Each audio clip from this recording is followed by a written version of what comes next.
So nsaba nnyo Katonda tendo very proud oyongera okuba proud of the decision you made n'ekkubo lye walonze. Messages zonna nazirabye, abakuvuma otuswaziza otulabisa tugambe go omutima omulungi ennyo go omutuukirivu lwaki otulabisa bwotyo. So many people attacked her and abused her. Nemubuuza wejjusa mu kyo wakoze n'angamba no, I don't regret. Naye bwe ndabye omukyala confidently nga yeewaanira ku bantu basiize ne bakyasiiga mu myaka 3 gy'amaze n'obulwadde, ye nga musanyufu nnyo era alaga akyasiiga. Ekisinga okunnuma ku bantu abakola ebintu ebifaanana bwe biti, akola byakola ye nga akimanyi after all ngenda kufa, ngenda kwefiira nve mu nsi.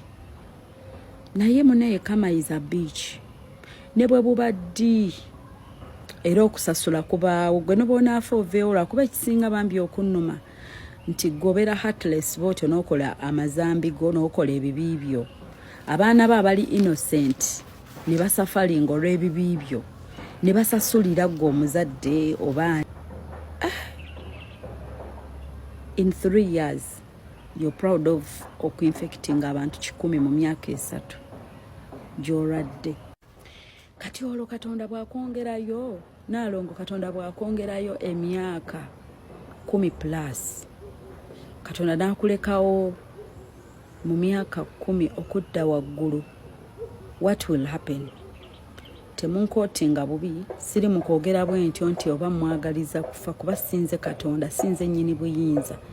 Naye ng'omuntu munnange nkubaganyamu ebirowoozo ne ŋŋamba bwe babanga myaka 3 bali 10. In fact, enamba wagyogedde olinga atagyekakasa. Naye bwe babanga enamba yo eri eyo, kati what will happen mu myaka 10 okudda waggulu? Kyala nno mukulu bambi ate nga maama, naye nga tendo mukwano, God bless you.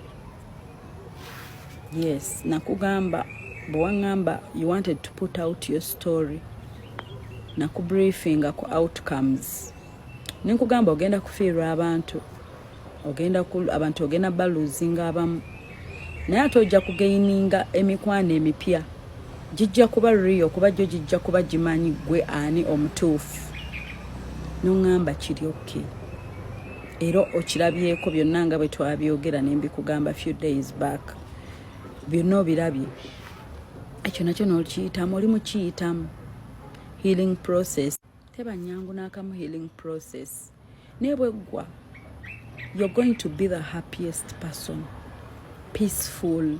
Obeere n'emirembe gyo n'essanyu lyo. Bambi abantu bangi abalala temwongera kubeera nga Nalongo.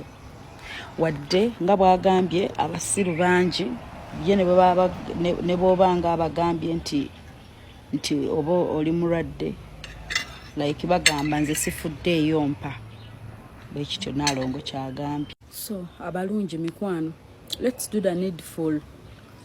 Bwe choosing obulamu bwo kyoyagala bube, oba yisa omwana w'omulala bw'oyagala bayise owuwo. Ffenna tusalawo mu nsi kye twagala. Obulamu tukyuzinga buli omu ekkubo ly'oyagadde okukwata. We don't force anyone okukola kye batayagala kukola. Nkimanyi ffenna tuba tuyita mu bintu ebitali byangu. Naye ate omutima mubi olumu oyinza omaliza nga ogwekozeeko. Oyinza olowooza omutima omubi oli gukola ku balala nga tekijja kukomerawo naawe ate mu b'oyagala ennyo. Naawe bajja kukwata ewaluma. Ate ewaluma ennyo nga ate we bakutte abamu bali innocent. Nga mu butuufu abalina osasulira ebibi, nga mu butuufu abalina osasulira obubi bwo bambi nga tebakigwana nga they are innocent souls. So tubeere careful engeri gye nja kubasiiga ganjagadde. Silimu akola ki? Alumira ddala. Wani 10 kiramba. Ati bebansaba atenze ngane wama wobola. Naye munangola nanga nnumye. Ne wagamba tisi ne bambala. Oyambala kinga nanga nnuma. Anti tokkirizibwa kutta. Kankutte wagonsabye. Ata aluma tonda. Opushifana kawombe. Omukyala ne kumbaga mputanga kubanga nze kyenyiza okugamba right now you're my brother, you are my buddy. Nekyo bamanya nange mbadde nkuyagala ebiseera byonna ebbanga lyobadde nga tonkubira mbadde nkuminsinga kifana kugambye since yesterday enewe okuba olunaku nakubira essimu negandi nagwe njagala okwetondera nagamba sifunanko omuntu eyanjagalanga David mu kaseera katini sifunanko omuntu yangamba bigambo bisanyusa kozi ono omwami yanjagala yankubiranga essimu buli we wayagalire ba buli we njagalira ne muwana amateeka ne mugamba njagala okumbuuza ku makya ombuuze ku lunch n'ekiro naye ng'asussa nze nina okwetonda. I'm sorry David, I'm sorry. Yeah, sagamba naye era wamanya nenda wetewakusobola kugamba mazima nti tendo ntegedde kino ne kino naye lwaki tewangamba just one broken of brokens. Don't cry. Just leave it to go.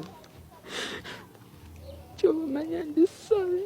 Njagala n'ensi yonna ekimanyi because of you wanjagala naye ate sasobola kugamba mazima with time naye njagala ensi yonna buli omu akimanye nti ndi mulwadde buli omu gwe kikwatako ne gwe kitakwatako amanye